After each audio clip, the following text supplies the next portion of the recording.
പരസ്യം ബി.ജെ.പി ജയിപ്പിക്കാനാണെന്നും ഒരാൾ ബി.ജെ.പി വിട്ട് കോൺഗ്രസിൽ പോയതിന് സി.പി.എം എന്തിനാണ് കരയുന്നതെന്നും പി.കെ. കുഞ്ഞാലിക്കുട്ടി. സന്ദീപ് വാര്യർക്കെതിരെ പത്രത്തിൽ കൊടുത്തത് വർഗീയ പരസ്യമാണ്. ന്യൂനപക്ഷങ്ങൾ നടത്തുന്ന പത്രങ്ങളിൽ മാത്രമാണ് പരസ്യം നൽകിയത്.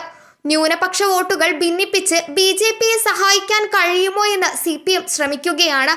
പാണക്കാട് തങ്ങൾമാർ നാടിന് മതസൗഹാർദ്ദം മാത്രം നൽകിയവരാണ്. മുനമ്പത്ത് പ്രശ്നപരിഹാരത്തിന് പാണക്കാട് തങ്ങൾ ശ്രമം നടത്തുമ്പോൾ അതിൽ നിന്ന് വിഷയം മാറ്റി വർഗീയ ധ്രുവീകരണത്തിനാണ് ശ്രമിക്കുന്നത്. പാലക്കാട് 1-ാം സ്ഥാനത്ത് UDFും 2-ാം സ്ഥാനത്ത് ബി.ജെ.പിയും വരും.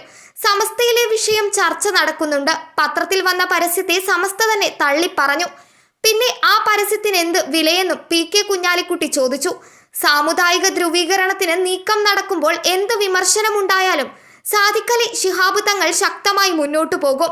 മുനമ്പം ഒത്തുതീർപ്പ് ചർച്ചയ്ക്ക് തെരഞ്ഞെടുപ്പുമായി ബന്ധമില്ല.